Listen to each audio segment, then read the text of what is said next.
Bismillahirrahmanirrahim. Assalamualaikum warahmatullahi wabarakatuh. Waalaikumsalam warahmatullahi wabarakatuh. Nahmadu wa nusalli wa nusallimu ala rasul karim. Alhamdulillah, pada malam ini kita melanjutkan kajian kitab Fikih Islam yang dikarang oleh Haji Sulaiman Rashid. Untuk menambah keberkahan pada kajian malam ini, malah kita membacakan suratul Fatihah. Yang pertama kita niatkan untuk mendoakan pengarang kitab ini, yang kedua untuk diri kita, keluarga kita, baik yang masih hidup maupun yang sudah meninggal, agar Allah memberikan derajat yang tinggi dan mengampuni segala dosa-dosanya. Ala hadzini wa fi hadirin Nabi Mustafa Rasulullah SAW wa ila apa-apa yang kita niatkan yang baik-baik. Al-Fatihah. A'udzubillahi minasyaitonir rajim. Bismillahirrahmanirrahim. Alhamdulillahirabbil alamin arrahmanir rahim maliki yaumiddin. Iyyaka na'budu wa iyyaka nasta'in ihdinas siratal mustaqim siratal ladzina an'amta 'alaihim ghairil maghdubi 'alaihim waladdallin. Syarat sah mengikuti imam. Yang pertama, makmum hendaklah berniat mengikuti imam. Adapun imam tidak disyaratkan berniat menjadi imam. Hal itu hanyalah sunnah agar ia mendapatkan ganjaran jamaah. Innamal a'malu binniyat. Sesungguhnya segala sesuatu itu tergantung dari niatnya. Jadi kalau kita mau jadi makmum, kita harus berniat bermakmum kepada siapa. Makanya kan ada istilah, kalau yang masbuk, nepuk tangan. Sebetulnya itu tidak disyaratkan. Nepuk tangan itu tidak disyaratkan. Hanya saja kalau ada kekacauan jemaah, misalnya orang terlalu rame, kita nggak bisa menentukan mana imamnya, maka kita mau menentukan imam yang ini, maka mau nggak mau kita harus nepuk. Tidak nepuk pun sudah betul sebetulnya, dengan catatan sudah dipastikan imamnya dia gitu. Kayak misalnya kan seperti. Tapi kalau sholat di Istiqlal, yang orang semuanya kalau makhluk itu banyak, kita tiba-tiba ngikut orang jadi ketakutan, nanti bingung. Ini orang apa yang ngintilin saya gitu. Nah, kita perlu nepuk. Oh iya, saya lagi dijadikan imam. Kenapa tidak boleh? Khawatirnya kita pertama merusak sholat si orang tersebut. Nepuk. Yang kedua, kita mengganggu konsentrasi sholatnya orang tersebut. Tapi kebutuhan untuk menepuk pertama, kita jadi menentukan dia itu sedang mengqashar atau menjamak atau tidak. Kalau dia lagi mengqashar, kita nggak boleh ikut. Kan dia lagi mengqashar, lagi meringkas. Kita pengennya sholatnya 4 rakaat, dia jadi 2 rakaat kalau qashar. Nah, tujuannya nepuk itu. Andai kata dia menolak bagaimana? Nah, ini dalam fikih itu ada kode. Kalau kita lagi sholat begitu ditepuk, kita nggak mau jadi imam, itu kodenya begini, nahan. Ini berarti? Ya, nahan aja gini, nahan. Artinya kita menolak. Atau kita berpindah. Bergeser sedikit atau maju ke depan. Itu tandanya nolak, Pak. Jangan diterusin, jangan dikejar. Kalau yang paham ya. Iya. Tapi yang sering saya lihat itu ya, orang begini. Allah Akbar, ditepuk pundaknya. Padahal dia itu nggak mau jadi imam, tapi dia begini. Saya pernah lihat itu. Dia ngerti, dia nggak mau jadi imam. Yang sesuai ajaran fikih itu kita ngasih kode begini, menolak atau kita berpindah tempat. Sedikit aja geser sedikit. Geser ke kanan atau ke kiri atau maju ke depan. Nah, itu tandanya dia menolak. Kenapa? Berarti dia itu yang pertama kemungkinan besar itu sedang menjamak atau mengqashar. Kita nggak boleh ngintil. Gitu. Berarti dia itu musafir. Sedangkan syarat berjamaah itu kita tidak boleh bermakmum kepada musafir. Musafir boleh bermakmum pada kita. Contohnya kayak orang-orang jamaah tabligh itu, kalau dia sholat Jumat kan tidak wajib, tapi sunnah. Tapi dia bermakmum kepada orang di masjid. Tapi kalau dia mengadakan sholat Jumat nggak boleh. Musafir itu, walaupun dia yang paling alim, tetap nggak boleh. Karena apa? Bukan haknya dia bukan orang ke tempatan situ, gitu maksudnya. Nah, kalau misalnya musola kita sudah dipastikan, misalnya setelah imam pertama selesai sholat, berarti ada yang bangun tuh belakangan, yang ketinggalan, terus bapak lebih belakang lagi masuk, nggak usah tepuk, karena udah pasti imamnya bakal dia, gitu. Dan jamaahnya bakal cuma bapak, gitu.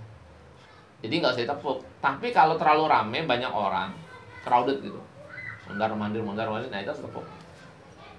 Itu pun nepuknya sekali saja, jangan sampai kedengaran gitu. Kalau kedengaran kemungkinan jadi membatalkan atau mengganggu gitu. Bisa jadi batal orangnya. Kalau jimbul ya orang Cirebon bilang jimbul kaget ya, itu jadi batal. Jadi nggak usah ditepuk terlalu kencang. Makmum hendaklah mengikuti imam dalam segala pekerjaannya. Maksudnya, makmum hendaklah membaca takbiratul ihram sesudah imam membaca. Begitu pula permulaan segala perbuatan makmum hendaklah kemudian dilakukan oleh makmumnya. Innama ju'ilal imamu liyutammama bihi fa iza kabbara fakabbiru wa iza raka'a farka'u. Sesungguhnya imam itu dijadikan memimpin supaya ia diikuti perbuatannya. Apabila dia telah takbir, hendaklah kamu takbir. Dan apabila ruku, hendaklah kamu ruku. Nah, ini yang mendalilkan kepada kunut. Kenapa kita wajib mengikuti kunut? Bukan kunutnya yang wajib, ngikutin pekerjaan imam yang wajib gitu. Andai kata kita tipe orang yang tidak berkunut, ketika bermakmum pada imam yang berkunut, kita wajib kunut. Kenapa? Bukan kunut yang wajib, tetapi ngikutin imamnya. Tapi andai kata imamnya tidak mau berkunut, kita maksa sendirian kunut, kita malah ada potensi kita keluar dari jemaah, namanya mufaroqah. Mufaroqah, keluar dari jemaah.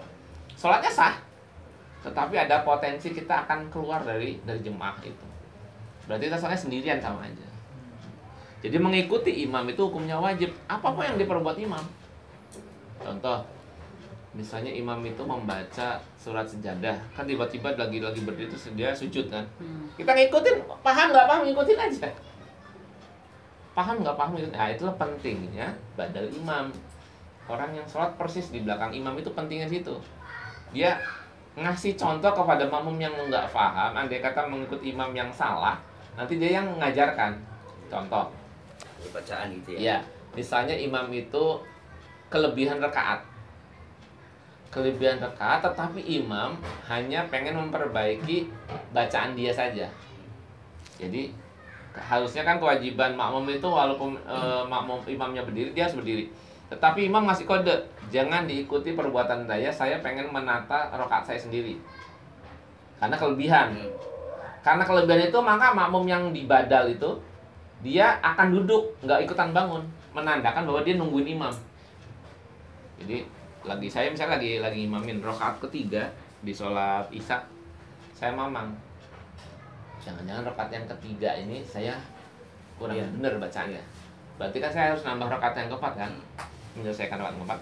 Dan saya harus mengganti rakaat yang ketiga ini yang bacanya kurang bagus menurut saya.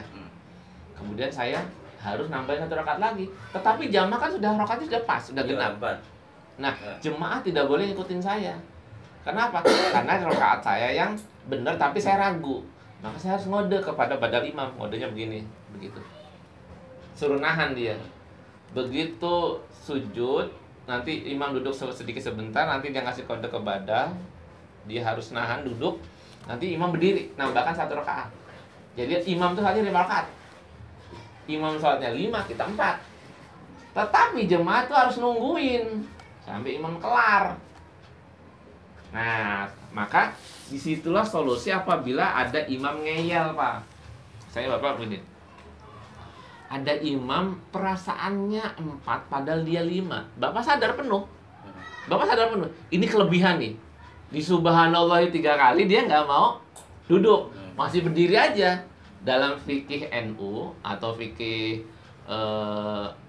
zaman dulu itu kita nggak usah ikut berdiri, kita nungguin aja, dan juga nggak usah teriak-teriak subhanallahnya, subhanallah nggak usah, 3 kali cukup, kita tunggu aja.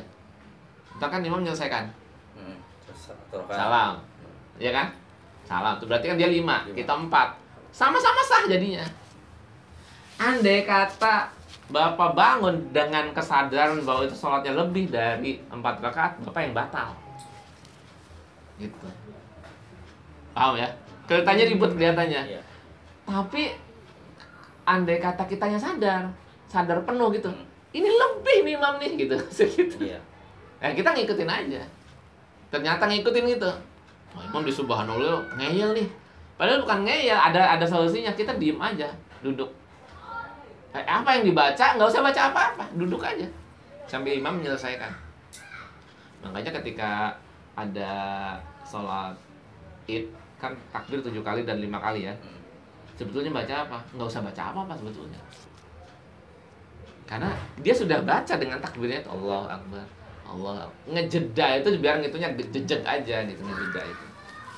Jadi jangan sampai kita terlalu banyak bacaan yang akan kemudian membuat bingung. Tetapi kalau imam yang ngejedanya terlalu lama karena memang udah sepuh atau ngitungnya pakai tangan begini, Allah Akbar baru satu nih, baru dua.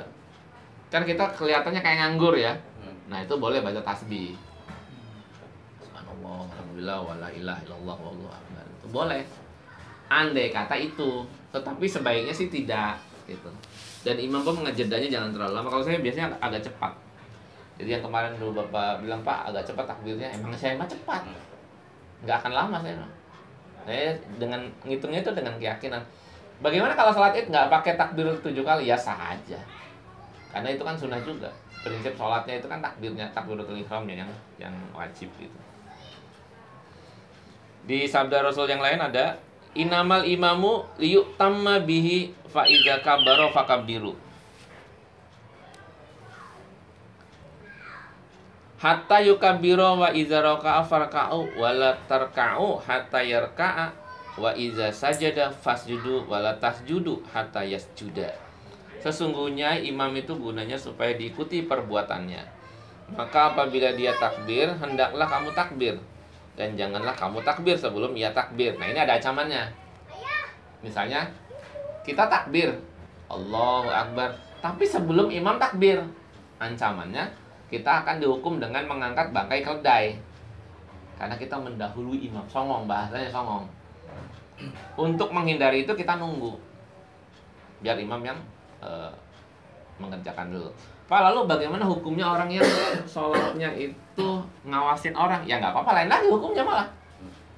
Hukumnya dia seperti security. Security itu ada di masjid atau ada di sekitar masjid, tetapi dia tidak perlu berjemaah. Jadi berjemaah itu hukum awal yang dihitung, Pak. Jemaah yang pertama yang dihitung, yang awal itu yang utama. Nanti ada lagi yang kedua, yang ketiga itu bukan yang utama, itu biasa saja. Pahalanya sekedar menemani. Jadi misalnya kita qomat yang pertama, tapi tidak ada tugas apa-apa selain sholat. Ya berarti kita harus ngambil yang pertama. Ngambil yang qomat yang pertama. Tapi kalau kita dapat tugas misalnya ngawasin anak-anak, jaga keamanan, kita hukum itu nggak kena. Kita kenanya hukum security. Hukum security adalah menjaga keamanan ketika orang beribadah. Ya pahalanya seperti orang lagi sholat. Walaupun dia sholatnya sendirian. Kan security itu sholatnya setelah itu kan terakhir. Makanya di Al-Maunah kan ada yang suka jagain soft kan anak-anak. Itu tidak termasuk hukum sholat berjamaah. Kayak saya ibaratnya biar anak rapi. Iya, tapi harus di ini kan Pak, apa namanya? Harus ditentukan petugasnya. Jadi misalnya kita mau bikin security begitu, harus ditentukan bahwa kita ini bertugas. Jangan inisiatif. Kalau saya kan suka inisiatif. Jadi saya sengaja hanya meninggalkan 1 rakaat atau 2 rakaat, nggak sampai total gitu. Baiknya kita tentukan siapa petugasnya, lalu tugasnya diperjelas bahwa kita harus menyelesaikan jaga anak-anak itu sampai sholat selesai. Gitu. Kayak di Al-Munah gitu. Nanti ada sholat ronde kedua. Sholat ronde kedua itu dia jadinya jamaah pengamanan namanya, bukan jamaah inti. Jadi hukum sholat berjamaah kan pahalanya 27 derajat. Itu yang dihitung itu adalah jemaah pertama, Pak. Jemaah kedua, ketiga, keempatnya itu tidak segitu, 1 sebetulnya. Tapi ada pahala yang namanya pahala berjamaah itu 2. Jadi dulu Sayyidina Abu Bakar itu pernah diminta oleh Rasul supaya ngimamin orang yang sholatnya ketinggalan. Ya Rasul, saya sudah sholat, nggak apa-apa, temenin aja, dapat pahala nemenin. Jadi pahalanya nemenin. Jadi imam gitu. Jadi imam. Jadi imamnya. Pahalanya nemenin. Tapi karena dia sengaja, bukan ada tugas apa-apa. Tapi kalau Bapak misalnya petugas keamanan atau menjaga ketertiban, maka hukum sholatnya nggak ada di sholat berjamaah. Bapak hukum sholatnya ada di sholat keamanan, menjaga keamanan. Itu hukumnya beda lagi gitu. Bahkan dalam suatu kisah itu, penjaga perbatasan negara itu sholat manakala negara aman. Artinya dia nunda sholat sampai sholat kelewat itu masih boleh. Kayak TNI gitu kan. Jadi jangan dibilang, oh ini nggak pada sholat. Ya iya, sholatnya ntar kalau aman. Jadi kan kadang-kadang, orang kok nggak sholat-sholat? Ya nggak sholat ntar kalau negaranya aman dulu. Pak, ada sholat dalam kondisi perang, Pak. Sholat dalam kondisi perang itu ada 2. ada sholat dalam kondisi perang, musuh sudah ketemu dengan kita, ada musuh yang berpotensi ketemu dengan kita. Sholat yang dalam kondisi perang adalah sholat musuh berpotensi ketemu dari kita, berarti masih jauh. Itu yang dinamakan sholat praktek, sholat perang. Pernah dengar nggak? Pernah ya? Nah itu berpotensi ketemu, artinya belum. Tapi ada lagi musuh yang sudah ketemu, terlanjur ketemu. Sholat dalam keadaan perang gimana? Yang nggak ada sholat. Bayangkan Rasul perang Badar atau perang Uhud, yang perangnya dari pagi sampai sore. Apa mau sholat zuhur? Ya dipenggal sama musuh. Sholatnya entar setelah perang selesai. Itu. Bahkan puasa aja Rasul membatalkan. Jadi tata cara perang, sholat di dalam perang itu ada dua. Ada sholat berpotensi bertemu musuh, yang ada nanti kalau ada waktu saya praktekkan caranya. Ada sholat yang sudah bertemu dengan musuh, itu namanya sholatnya itu sholat yang lihormatil waktu, jadi sekedar niat aja. Jadi begitu perang, waktu zuhur tiba, udah niat aja dalam hati, oh iya sholat zuhur gitu, tapi perang dilanjutkan. Tapi dengan perang zaman sekarang yang jauh-jauhan, sholat malah lebih gampang. Ya kan perang sekarang berjauh-jauhan. Iya. Ya nggak deket-deketan kan? Enggak.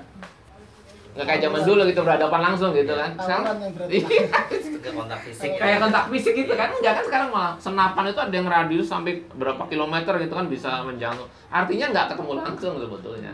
Nah itu yang digunakan adalah sholat perang yang berpotensi bertemu musuh. Ada prakteknya sendiri itu. Sabda yang lain dari An Abi Hurairah radhiyallahu anhu qala Rasulullah sallallahu alaihi wasallam, innama yakhsha ahadukum idza rafa'a ra'sahu qabla al-imam ayyuhawwilallahu ra'sahu ra'sal himari. Nah, ini ancamannya. Rahul jamaah. Abu Hurairah telah menceritakan kepada Rasulullah sallallahu alaihi wasallam bahwa Rasulullah SAW telah bersabda, apakah seseorang di antara kamu tidak takut apabila ia mengangkat kepalanya mendahului imam, ngeduluin maksudnya. Allah akan mengubah kepala menjadi kepala himar. Himar itu keledai. Artinya ancamannya serius. Kenapa ada ancaman serius? Karena pentingnya menjaga ketaatan pada imam. Kadang kalau kasusnya kayak gini Pak, biasa kan imam pakai pengeras suara ya. Sholatnya Bapak agak jauh. Karena pengeras suaranya itu nggak kedengeran, copot, Bapak tiba-tiba ngelongok. Nah, lagi pada sujud. Nah itu nggak kena status mendahului imam karena kita nggak denger. Kita langsung sujud lagi aja. Gitu. Yang dimaksud mendahului adalah kita nggak sabar pengen menyelesaikan sholat. Itu maksudnya itu tujuannya pengen menyelesaikan sholat karena nggak sabar. Bukan karena kita nggak tahu, nggak denger. Kan kalau sholatnya kayak Al-Maunah yang ada di sholat di Serambi kan kadang kita pakai itu, kadang saya yang imam itu sering jatuh gitu, bilang Allah Akbar, dia nggak kedengeran. Nah orang itu kadang bangun duluan, loh belum pada bangun, duduk lagi. Nggak apa-apa kalau sekedar statusnya dia nggak denger. Makanya prinsip sholat kita itu, kalau sholat di Serambi kan jendela dibuka, tujuan itu biar itu suara biar kedengaran atau kita bisa ngirik begitu. Makanya kan kemarin saya tanya di musola itu, musola itu jendelanya itu kita mau meneruskan ke sana enggak sholatnya? Kenapa Pak? Kalau meneruskan ke sana itu bisa jadi satu soft. Kalau enggak ya berarti dalam aja. Nah, kata Pak Cipto katanya tidak usah Pak, sholatnya yang dalam aja. Itu kan nanti buat tempat wudhu. Ya nggak apa-apa, silakan. Tapi kalau yang model yang di Al-Maunah itu jendelanya itu itu wajib dibuka Pak, agar suara itu kedengaran. Ya walaupun dengan kaca transparan kita bisa ngelirik, tapi akan lebih afdol kalau dibuka gitu. Makanya dia musola-musola atau masjid zaman dulu kan suka ada pintu kecil ya di kanan dan kiri. Kita kadang orang bikin pintu kayaknya iseng banget, padahal bukan iseng, itu nyambung soft Pak namanya Pak. Bapak, andai kata jemaah sholat sudah sampai ke jalan, Bapak sholat di situ sah, karena jalan kita selalu nyambung ke Al-Maunah. Andai kata nih sholat id penuh, sholat di situ sah. Karena apa? Sudah nyambung sampai ke depan. Kayak di Mekah gitu, kayak di Masjid Nabawi juga, orang sholat di atas hotel sah, karena nyambung. Tapi juga tidak boleh bahasanya taruh monitor. Kalau monitor itu dihukumi dalam fikih itu namanya bayangan. Kita nggak boleh melihat bayangan. Kita Allah Akbar, imam bayang itu, bebayang gambar dia karena cahaya. Kita nggak boleh ngikutin bayangan dia. Nah, gambar TV itu dianggap bayangan. Jadi harus ngikutin depan imamnya. Nah, syaratnya kita tuh nggak perlu ngeliat imam sebetulnya di makmum itu. Karena imam yang harus ngikutin wajib itu yang belakangnya. Yang belakangnya, yang wajib diikuti belakangnya lagi. Terus begitu seterusnya sampai belakang. Jadi Bapak nggak usah ngeliat melongok ke depan, nggak usah. Asal yang depan kita persis. Misalnya dia salah, Bapak salah, Bapak nggak dosa. Dia aja sudah salah. Salahnya dia, bisa jadi salah di depannya. Terus sampai ujungnya gitu. Makanya harusnya sholat itu kalau jemaahnya terlalu banyak, harusnya gerakannya tidak serempak. Ngurut ya? Iya, dari depan dulu, karena yang lihat dulu kan dari depan. Kenapa sholat kita serempak? Karena kita udah hafal rokaatnya, gerakannya bakal bangun nih. Bapak kalau sholat sama jamaah tabligh yang jemaah sampai ratusan ribu tuh, ya pernah lihat ya? Itu sholat nggak serempak, Pak. Amin itu bisa makan waktu 2 menit. Saya pernah ikut di Bumi Serpong Damai itu, amin itu sampai 2 menit. Cina amin. Di sana udah min kita baru di sana udah min kita baru min. 2 menit saya hitung. Coba stop. Saking iseng saya stop aja. Tuh orang sholat begitu banyak, Pak. Natasanya ada pakai motor trail. Di Bumi Serpong Damai itu pernah saya ngikutin sekali tuh. Artinya ternyata manajemen sholat itu serempak itu malah salah kalau terlalu banyak. Karena apa? Berarti kita tidak menjadikan depannya kita sebagai imam. Padahal itu sebagai syarat mengikuti imam itu dari depannya dulu gitu, bukan dari sebaliknya. Lanjut ya. Jadi itu ancamannya apabila kita mendahului. Berikutnya ada dari Anasin kalau Rasulullah SAW, ayuhan nas ini imamukum fala tasbikuni birruku'i wala bisujudi wala bil qiyami wala bil qu'udi wala bil insirafi, rawahu Ahmad. Dari Anas ia berkata bahwa Rasulullah SAW telah bersabda, hai manusia, sesungguhnya aku imam bagi kamu, maka janganlah kamu mendahului aku waktu aku ruku, sujud, berdiri, dan salam. Jadi ada larangannya. Lalu bagaimana Pak kalau kita gedek sama imamnya? Nah, ini hukum statusnya mufarokoh, kita boleh keluar. Bapak pengen pengen berangkat kerja buru-buru, imam baca surat Yasin kan keterlaluan tuh. Bapak jangan maksa ngikut sambil ngegrundel. Tinggalkan jemaahnya itu. Caranya gimana Pak? Kita mundur 1 langkah. Mundur 1 langkah, lalu kita kebut sholat sendiri. Sholat sendiri, Pak. Iya. Caranya begitu, keluar dari jemaah. Karena imam sudah tidak wajar sholatnya. Dia hanya sholat untuk kepentingan dia sendiri, bukan untuk jemaah. Saya sih belum nemu. Tetapi saya pernah lihat di sholat Isya kalau nggak salah. Itu waktu saya ada di mana ya, di Jawa kalau nggak salah. Saya waktu itu lagi jadi tamu. Karena tamu kan saya santai ya. Saya sholat santai. Nggak taunya ada orang buru-buru naik motor sholat. Kemudian yang dibaca tuh kalau nggak salah suratnya surat Al-Baqarah ya, Al-Baqarah 1 ain gitu. Kan buat dia kelamaan. Nah buat saya sebagai tamu mah santai ya. Dia nggak namu lagi, memang pengen mampir aja.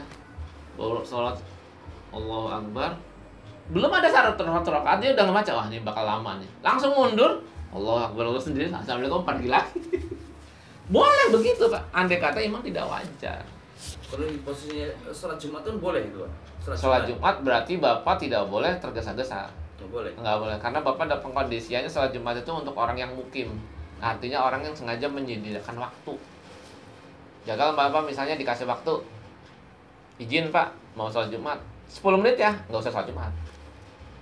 Ya nggak bisa di waktunya begitu. Sholat Jumat kan ada khutbah, ada sholatnya. Iya. Kalau Bapak dibuatin 10 menit ya, nggak bisa. Udah langsung tinggalkan, jangan sholat Jumat, tapi langsung sholat zuhur. Kalau emang ada ancaman, kalau di Jakarta saya sering banget ngedapetin ada karyawan yang diancam sama bosnya Pak. Di pabrik-pabrik itu. Sering banget saya. Salah satunya di pabrik kaleng. Di itu Pak, di Kampung Bali. Di Jakarta Barat. Itu saya pernah tuh. Ada di pabrik minyak juga. di Semanan. Saya pernah nemukan juga. Dia diancam, Pak izin sholat Jumat 5 menit. Mana ada sholat Jumat 5 menit? Nah itu kita jangan sholat Jumat, langsung sholat zuhur aja. Ya kalau keluar kan kita berarti kehilangan pekerjaan. Lebih dosa lagi kita ngedapat pekerjaan. Yang penting boleh sholat aja dulu intinya. Jangan terlalu ngotot gitu. Nggak apa-apa. Nah, misalnya, Pak ini bosnya ngelarang sholat Jumat, ya sudah. Yang bisa sholat apa? 5 waktu, ya kerjakan aja dulu. Nggak usah ngotot. Karena kekuatan kamu nggak imbang. Ya harusnya yang begitu itu kan nyalaunya serikat buruh. Lah dia sendirian, nggak mungkin. Sedangkan dia operator. Jangan maksakan diri. Tahu kalau di MM begitu nggak? Nah, dengan tempatku alhamdulillah Aman ya? dari pertama masuk kerja di sono memang udah ada waktunya. Itu tiga suara sih. Kalau di Mulia hanya melarang azan pakai speaker doang. Sisanya lainnya boleh. Sholat Jumat apa segala macam kegiatan ngaji boleh. Cuma azan pakai speaker nggak boleh. Itu aja. Buat saya nggak ada masalah. Saya kan pernah jadi khotib di sana juga. Nggak ada masalah, nggak apa-apa. Biar khotibnya nggak usah pakai speaker. Azan juga pakai speaker nggak apa-apa. Yang penting boleh ibadah. Intinya itu aja. Masalah kita gunakan peralatan atau itu jangan dibesar-besarkan. Toh juga nanti kita akan merasa terganggu dengan suara speaker yang terlalu sering, Pak.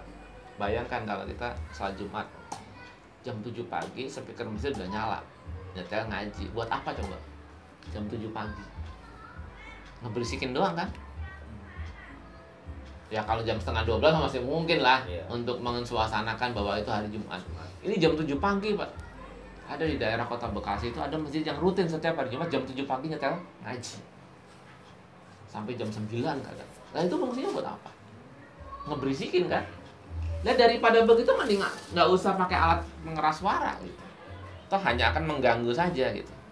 Nah itu saya berkaca dari itu ternyata memang kadang-kadang kita perlu alat kayak model pengeras suara untuk ngaji dan sebagainya. Dan kadang-kadang kita merasa terganggu juga dengan alat seperti itu. Ya kalau rumah saya dengan al-maunah jauh, dengan musola agak jauh, belum terganggu Pak dengan suara speaker. Bayangkan kalau rumahnya dekat Haji Bondan, musola kita udah mulai tinggi, speaker udah mulai bagus. Kalau nggak berisik banget, makanya kita hati-hati Pak kalau ngaji Pak. Saya dari dulu selalu bilang ke al-maunah juga, kalau ke musola juga, kalau ngaji jangan pakai speaker luar. Takutnya orang lagi pengen istirahat, nggak kepengen ngaji juga, terpaksa dengar suara saya. Itu kan jadi keganggu. Bukannya pahala buat dia, buat saya juga malah berdosa. Artinya yang ngaji itu yang butuh saja gitu. Saya pernah ngaji dengan Mama Dede di Bekasi itu, pengajian umum. Mama Dede malah nanya begini, yang mau niat ngaji siapa ya? Saya. Speakernya diarahkan ke ngaji aja. Sound system Pak, diarahkan ke orang ngaji. Bayangkan coba. Jangan ada yang keluar. Mama, yang keluar kan pengen kedengar. Emang dia bilang ke kamu katanya dia pengen dengar? Enggak kan? Pikiran kamu aja. Tapi kan saya nanya sama kamu mau ngaji nggak? Mau. Makanya speaker arahkan ke kamu semua. Wah, pengomong Pak. Itu pelajaran buat saya. Ternyata ngaji itu beda dengan orang kayak dengar azan. Orang dengar azan, minta nggak minta azan harus dikumandangkan kan gitu. Tetapi kalau ngaji harus orang yang meminta, makanya bahasanya menuntut ilmu kan. Artinya ilmunya diminta gitu, dituntut. Kayak orang sekolah gitu. Sekolah bisa nggak datang ke sekolah ke kelas langsung belajar? Bisa. Tapi nanti kamu siap-siap bakal tidak dapat rapot, tidak dapat ijazah. Kayak gitu. Karena harus dituntut, harus daftar segala macam kayak gitu model. Bisa aja Bapak kalau pergi ke Al-Azhar Mesir, datang nggak usah daftar bisa ngaji Pak. Tapi begitu ujian Bapak jangan harap dapat ijazah LC. Di sana kalau ngaji bebas.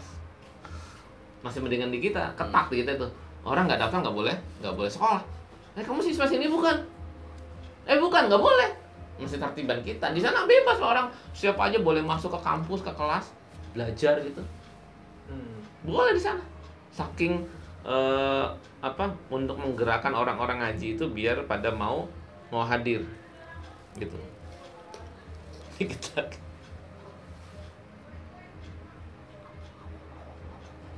lanjut. Mengetahui gerak-gerik perbuatan imam. Umpamanya berdiri ruku, dari ruku ke itidal, dari itidal ke sujud dan seterusnya. baik dengan melihat imam sendiri maupun dengan melihat shaf barisan yang ada di belakang imam, maupun mendengar suara imam atau suara mubaliknya. Nah, ini yang jadi syarat bahwa masjid kita itu yang pertama, serambi dengan ruang utama harus terhubung. Apakah dengan speaker, dengan kaca ya, atau dengan pintu ya, artinya terhubung. Tetapi juga tidak menaruh monitor di depan, enggak, malah salah. Khawatir nanti bapak sholat di depan TV, di rumah sholat depan TV ngikutin imam Masjidil Haram. Sholat subuh di sana kan, di sini 9:30. Iya kan? Lagi sholat 9:30. Sholat pas subuh. Lalu bagaimana Pak? Ada cerita, ada wali katanya sudah sholat di Mekah. Nah, yang begini-begini ini kita jangan terlalu percaya. Karena apa? Kisah-kisah wali itu ada yang harus diceritakan, ada yang tidak boleh diceritakan. Nah, yang boleh diceritakan adalah kebiasaan para wali yang berlaku wajar. Itu boleh diceritakan. Tapi yang tidak boleh diceritakan adalah tingkah-tingkah wali yang tidak wajar, itu nggak boleh diceritakan. Karena memang bisa saja dia itu wali, betul. Tetapi tingkahnya nggak boleh diceritakan. Kenapa? Khawatir diikutin. Bayangkan misalnya ada wali, betul-betul wali, sholat di Mekah misalnya. Lah misalnya jarak antara dia dengan Mekah itu dipersingkat Allah kan itu soal mudah. Tetapi secara nalar manusia, naik pesawat tercepat saja itu makan waktu 4 jam. Yang begini nih nggak boleh diceritakan. Andai kata diceritakan, yakinlah kalau dia itu bukan wali. Saya cerita ke Bapak. Pak, saya tadi barusan dari Mekah, habis umroh, barusan. Walaupun yang saya katakan itu benar, Bapak harus membantahnya dalam hati. Artinya tidak perlu mempercayai. Karena yang begitu tuh tidak masuk akal. Gitu. Perkataan saya itu jadi dosa karena saya menceritakan yang bukan pada haknya. Itu. Kecuali begini. Pak Eko dengan saya papasan di sana. Ya kita sama-sama wali statusnya misalnya gitu. Umroh nggak pakai naik pesawat, tiba-tiba bisa ada ke sana aja. Terus di sini ngobrol berdua itu boleh. Tapi kalau yang satunya bukan wali, yang satunya wali, itu cerita begitu, yang pasti kan kalau cerita itu cerita bohong. Masuk akal. Iya, nggak masuk akal. Makanya cerita-cerita wali songo itu jangan semuanya digugu. Karena ada cerita sisipannya. Ingat cerita Wali Songo itu kejadiannya adalah tahun 1400-an. Artinya Belanda aja belum datang. Kenapa baru dimunculkan cerita Wali Songo itu setelah penjajahan Belanda? Kan berarti ada kepentingan. Harusnya kita dengar cerita-cerita itu di zamannya para raja-raja dulu kan. Harus sudah ada. Kenapa baru muncul belakangan? Yang katanya Sunan Kalijaga bertapa di pinggir kali. Katakanlah itu benar pun, kita nggak boleh mendengarkan cerita itu secara cuma-cuma. Ya walaupun dalam hukum fikih bisa Pak dijelaskan. Misalnya begini. Kalau Bapak tidur normal, orang biasa normal tidur. Jam 5 belum bangun, jam 6 belum bangun, jam 7 belum bangun. Wajib sholat subuh nggak? Wajib, Pak. Taunya dari mana? Dia belum mulai kali ini ya. Ibaratnya hilang kesadaran kayaknya begitu ya. Kalau kata saya, dia tidak wajib sholat subuh. Orang lagi tidur. Kewajiban orang sakit.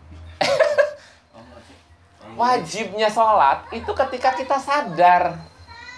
Oh, lagi posisi lagi tidur. Iya. Ketika kita sadar, baru kewajiban kita. Baru bangun baru harus sholat. Begitu udah Iya, dikira udah bangun. Iya, artinya ketika orang itu bahkan tidur sampai jam 9 pun belum kategori dosa kalau lagi tidur. Iya. Ketika sudah bangun, dia masih belum sholat juga, baru dosa. Iya. Gitu. Tadi nangkapnya Nangkap saya. tidurnya jelas gitu. Bangun Iya. wajib sholat nggak? Ya wajib. Orang biasa saja, Pak, itu tidak kena kewajiban dosa, tidak kena kewajiban ibadah, bahkan dosa ketika dia sedang tidak sadar. Iya. Apalagi orang-orang yang sedang berlatih. Ini kita lagi nggak latihan apa-apa, emang kesiangan aja gitu. Toh yang dibebankan pada saat kita bangun, bukan pada saat 4:30-nya, enggak itu. Pak Dadang kesiangan ya, sholat subuhnya 4:30, saya catatnya dari 4:30 sama malaikat. Kamu sholatnya jam 9, dosanya dihitung dari jam itu. Yang enggak, saya dihitungnya dari pertama saya bangun, saya nggak ngapa-ngapain, langsung saya kerja aktivitas, berangkat lagi sampai masuk waktu zuhur. Itu baru hitung dosa. Nah, untuk anak bagaimana? Nah, kalau untuk anak dibangunkan itu sebagai sarana latihan. Sama kayak ilmu sholat. Anak-anak itu belum wajib sholat, tapi segini tuh harus diajar sholat nggak? Harus kan? Walaupun belum wajib gitu. Tapi menjalankan kewajibannya itu manakala dia sadar. Artinya sadar tuh akal pikirannya sudah penuh. Yang tadinya pingsan ya belum dibebani sholat kalau dia lagi pingsan. Ketika dia sadar, ya dia baru sholat. Misalnya pingsan 5 hari. Berarti 5 hari dia gugur kewajiban. Ketika sadar, kita bilangin, Mas, sampean pingsannya 5 hari. Oh iya, 5 berarti kali 5. 5. Ya udah sih, sholat itu dihantam pas gitu. Begitu sholat itu. Kalau kata kita namanya kodok. Lalu bukan kodok namanya. Kalau kodok itu kan mengganti kewajiban yang sengaja kita tinggalkan. Ini kita nggak sengaja, gitu. Bonus. Kan nggak sengaja. Bapak pergi ke Jawa, kan boleh berbuka. Kalau lagi puasa kan? Iya. Berarti sengaja ditinggalkan kan? Sengaja orang kita lagi jadi musafir, tapi Bapak wajib mengganti di bulan yang akan datang. Gitu maksudnya. Beda dengan orang yang ngesolat, pingsan, nggak sadar, kemudian dia sadar. Beda, itu sebetulnya bukan kodok. Ya sedang menjalankan kewajiban aja. Karena dia tidak sengaja. Nah, bahasa tidak sengaja itu kadang dimanfaatkan oleh orang-orang tertentu sebagai bahasa kodok. Contoh, orang mau ngawinkan, dirias dari pagi, begitu waktu zuhur, "Emang gimana riasannya, mah?" Udah kodok aja sholatnya. Wong disengaja kok, bukan kodok, nggak bisa. Karena kodok itu hanya ada di wilayahnya puasa. Makanya kalau kita ada acara kawinan gitu, main dirias, wudu dulu, Pak. Wudu. Ya kuat-kuatan aja nahan wudu. Ya gampangnya sih kalau sudah waktu sholat sudah dirusak aja maskernya, apa namanya, make upnya gitu. Gampangnya begitu. Pak, kalau di jamak gimana? Nggak kena hukum malah. Jamak itu yang pertama buat orang sakit, yang kedua buat orang perjalanan, ya kan? Yang kedua buat orang ketakutan. Masa orang lagi gembira kita bilang ketakutan, kan nggak mungkin juga. Ya lagi gembira, orang kawinan lagi gembira gitu. Kita bilang ketakutan, ya nggak bener juga. Contoh misalnya gini, ketakutan gini, Pak. Di sini kan sering terjadi badai petir ya. Jegar. Bapak bilang, nggak usah sholat di masjid ah. Takut ini petir mati lampu. Nanti orang rumah ketakutan. Itu namanya ketakutan, Bapak. Khauf namanya. Boleh Bapak meninggalkan sholat berjemaah. Gitu. Artinya sholatnya di rumah boleh. Karena ada khauf di situ. Andai kata Bapak maksa keluar, nyata petir nyerang, orang rumah panik, Bapak malah dosa keluar rumah. Karena orang rumah ketakutan. Ya bisanya petir bisa kan bikin kebakaran. Walaupun lagi kondisi hujan. Jadi kita sebetulnya sedang dalam ketakutan, dan kayak gitu boleh. Nggak sholat berjemaah. Atau Bapak diancam sama orang di pinggir jalan. Pak Medi kalau lewat gang sawah saya gebukin. Sementara musola lewatnya gang itu doang. Kita boleh nggak hadir di situ, nggak sholat berjemaah. Ada ancaman. Apalagi COVID segala macam. Nah makanya saya bilang hukum COVID itu, walaupun saya sendiri nggak yakin kalau itu betulan penyakit alami ya, tetapi hukum secara umumnya saya nyatakan itu sebagai pandemi. Makanya saya selalu bilang ke Pak Medi, Pak, umumkan kalau di masjid, di musola kita mengadakan sholat taraweh. Tetapi saya secara pribadi akan ngadakan. Artinya yang bertanggung jawab diri saya pribadi gitu. Kenapa?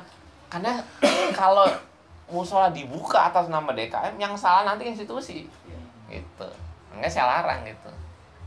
Dulu saya pernah tegur juga Pak DKM Almona. Jangan sampai institusi yang ngadakan, pribadi-pribadi aja. Nanti yang dipersalahkan itu pribadi-pribadi. Gitu. Ya walaupun ada yang percaya, ada yang nggak percaya, kita yang percaya, ada yang nggak percaya, silakan aja. Tapi secara umum nyatanya penyakit ini mengganggu gitu, ya kan? Secara umum ternyata mengganggu. Sedikit lagi. Yang keempat, keduanya atau imam dan makmum berada dalam suatu tempat. Umpamanya dalam satu rumah. Sebagian ulama berpendapat bahwa sebab yang perlu ialah mengetahui gerak-gerik perpindahan imam dari rukun ke rukun atau dari rukun ke sunat dan sebaliknya agar makmum dapat mengetahui gerak-gerik imamnya. Jadi kalau kita sholatnya di satu rumah, melihat imam itu tidak jadi syarat. Karena satu rumah udah ngerti kebiasaannya gitu.